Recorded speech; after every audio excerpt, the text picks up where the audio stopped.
Sir आज तुम्ही अनेक शिवरना भेट दिलेली आहे. पहिल्यांदा तर मला घोषणा करताना अतिशय आनंद होतोय की आत्ताच ब्रुकफिल्डसोबत आम्ही चर्चा करून एक अत्यंत महत्त्वाकांक्षी प्रोजेक्ट झिरो डाऊन केला आहे. एशियातली किंवा कदाचित जगातली सगळ्यात मोठी GCC ही मुंबईमध्ये करण्याचा निर्णय त्यांनी घेतलेला आहे.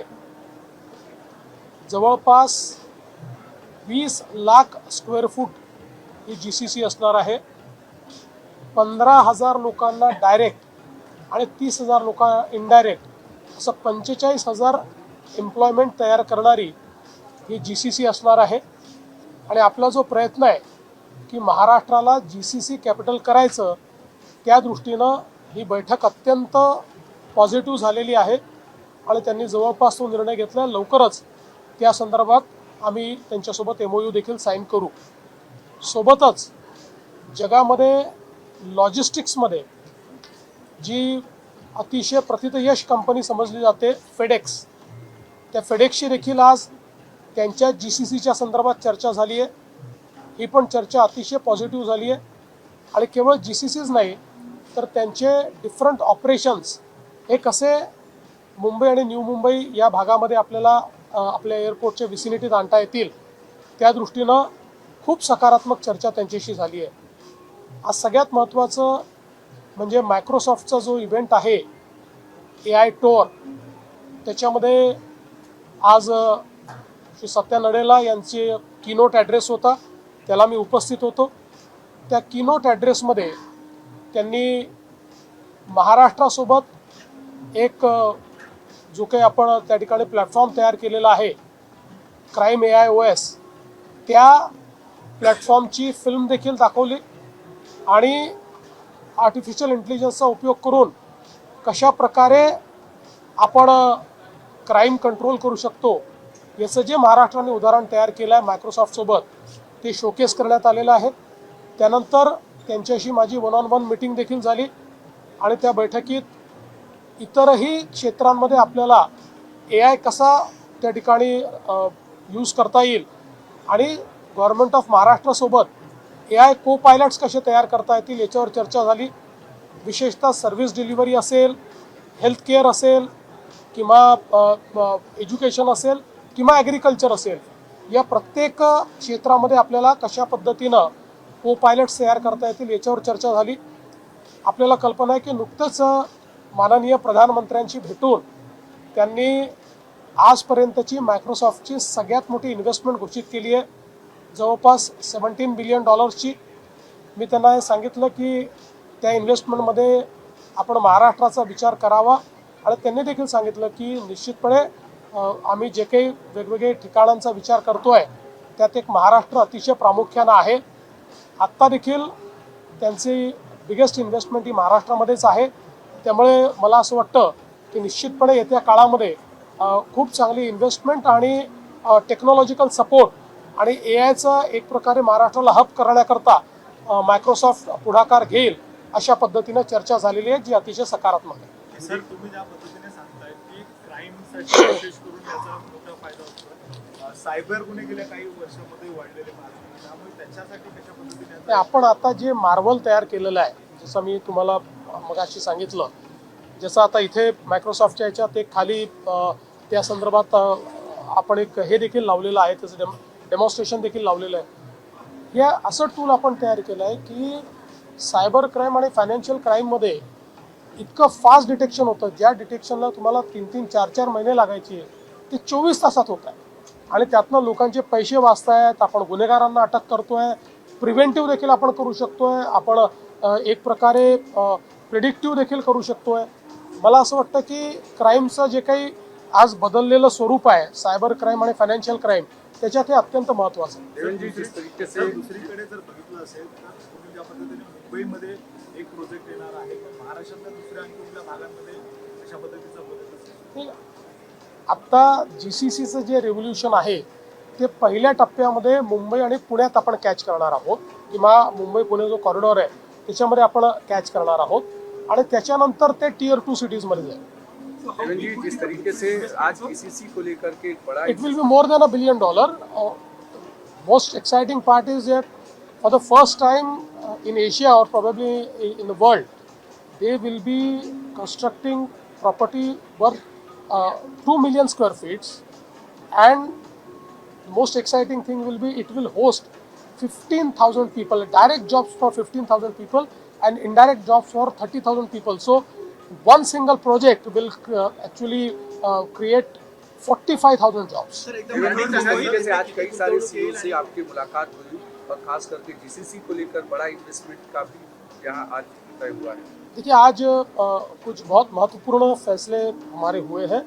विशेष रूप से ब्रुकफील्ड के साथ हम लोगों ने आज जो एक फैसला लिया है उसमें ब्रुकफील्ड ये करीब 20 लाख स्क्वायर फुट एक जीसीसी तैयार कर रहा है। ये एशिया की सबसे बड़ी और शायद दुनिया की भी सबसे बड़ी जीसीसी होगी। इसमें करीब 15,000 लोगों को डायरेक्ट एम्प्लॉयमेंट मिलेगा और 30,000 लोगों को इनडायरेक्ट एम्प्लॉयमेंट मिलेगा। 45,000 जॉब्स क्रिएट करने वाला, और ये वैल्यू जॉब्स है, जो डायरेक्ट जॉब्स है बहुत वैल्यू जॉब्स है, तो इसको क्रिएट करने वाला एक बहुत महत्वपूर्ण इस प्रकार का फैसला होगा। इसके साथ साथ फेडेक्स, जो दुनिया की लॉजिस्टिक्स की एक सबसे बड़ी कंपनी के रूप में जिसको देखा जाता है, वो भी अपनी जीसीसी और उसके साथ साथ एक प्रकार से उनकी कंप्लीट इकोसिस्टम वो भी मुंबई के आसपास मुंबई पुणे कॉरिडोर में करने का विचार कर रहे हैं। चूँकि न्यू मुंबई एयरपोर्ट ने लॉजिस्टिक्स के लिए एक नया एक जरिया खोला है, तो उसको लिवरेज करने का उनका प्रयास है। उनके साथ भी हमारी बातचीत हुई है। और आज का सबसे महत्वपूर्ण इवेंट AI टूर जो माइक्रोसॉफ्ट का सत्या नडेला आज मुंबई में है। अभी अभी उन्होंने प्रधानमंत्री जी की भी मुलाकात की है। उनके साथ भी जो उनका कीनोट एड्रेस था उसमें मैं हाजिर था। उसमें उन्होंने महाराष्ट्र के साथ जो हमारा उन्होंने एक क्राइम AIOS तैयार किया है, जो प्लेटफॉर्म तैयार किया है, मार्वल के नाम से हम लोग उसको चलाते हैं, एक बहुत ही सक्सेसफुल केस है। उस केस को उन्होंने शोकेस किया, उसका वीडियो भी उन्होंने शोकेस किया। उसके बाद उनके साथ मेरी 1-on-1 मीटिंग भी हुई। इस 1-on-1 मीटिंग में हम लोगों ने इस प्रकार के जो AI को पायलट्स है, वो जिस प्रकार से हमने क्राइम सॉल्विंग के लिए तैयार किया है, उसी प्रकार से उसको हम लोग हेल्थ सेक्टर में कैसे ले जाएंगे, उसको एजुकेशन सेक्टर में हम कैसे ले जाएंगे, साथ साथ हम लोग एग्रीकल्चर में कैसे ले जा सकते हैं, उसको सर्विस डिलीवरी में कैसे ले जा सकते हैं, इसके ऊपर भी उनसे बातचीत हुई। और महाराष्ट्र को देश का AI हब हम कैसे बनाएं, इसमें भी हम उनके साथ कोऑपरेट और कोलैबोरेट करेंगे। और उसके साथ साथ आप अगर देखेंगे तो ऑलरेडी उन्होंने ये कमिट किया हुआ है कि भारत में, अभी प्रधानमंत्री जी को उन्होंने कहा कि माइक्रोसॉफ्ट की आज तक की सबसे बड़ी इन्वेस्टमेंट $17 बिलियन की वो भारत में करने जा रहे हैं। तो हमने उनको ये रिक्वेस्ट की है कि भारत में जब वो कर रहे हैं तो महाराष्ट्र एक प्रकार से टैलेंट पूल है, इसलिए महाराष्ट्र का विचार करें। उन्होंने कहा कि निश्चित रूप से महाराष्ट्र उनके एजेंडा पर है और जो लोकेशंस वो तय करेंगे उसमें महाराष्ट्र होगा। चलो बोलो गृह मंत्री शिवराज पाटील की डेथ हुई है, कैसे देखें आप? मी इथनं लातूरला चाललेलो आहे। शिवराज पाटील साहेब महाराष्ट्राच्या राजकारणात एक अत्यंत मोठं नाव आहे आणि देशाचे गृहमंत्री, लोकसभेचे सभापती किंवा अध्यक्ष आणि महाराष्ट्रातही अध्यक्ष आणि वेगवेगळ्या रोलमध्ये त्यांनी जे काम केलं आहे, एक अतिशय रिस्पेक्टेड अशा प्रकारचे नेते म्हणून त्यांच्याकडे पाहिलं जातं।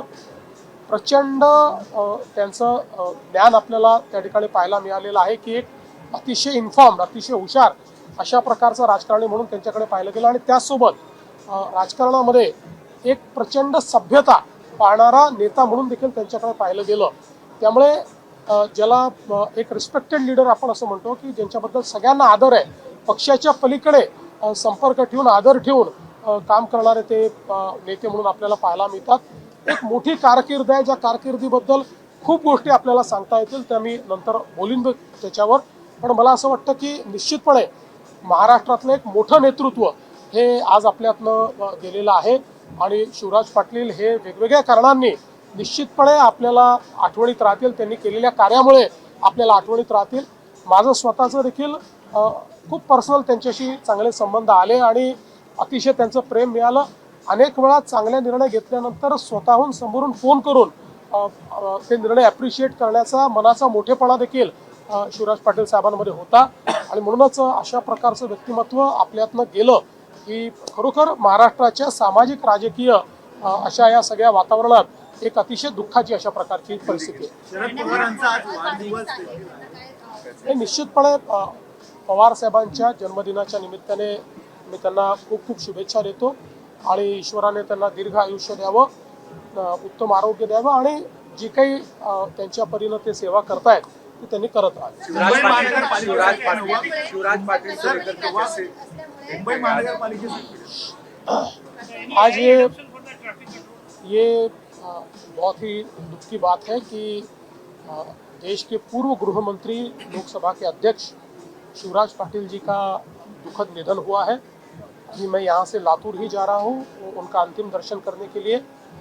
90 साल की उनकी आयु रही है और बहुत सालों तक उन्होंने महाराष्ट्र और देश की राजनीति में अपना वजूद दिखाया है, बहुत अच्छा कार्य भी किया है। एक बहुत ही जेंटलमैन इस रूप से उनकी तरफ देखा जाता था, एक ऐसे राजनेता जो एक अलग प्रकार की राजनीति करते से बहुत ही अलग अलग पार्टियों में भी उनके प्रति बहुत आदर था, सम्मान था, बहुत सम्मानित इस प्रकार के राजनेता थे और महाराष्ट्र और देश की राजनीति में उन्होंने बहुत अच्छे कार्य भी किए। तो मुझे ऐसा लगता है कि इस प्रकार के व्यक्ति का जाना हमारे लिए बहुत दुखद है।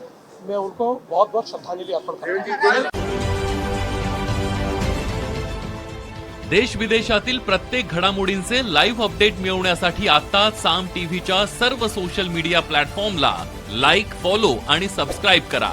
तसंच सर्व नोटिफिकेशनसाठी बेल आयकॉन प्रेस करायला विसरू नका।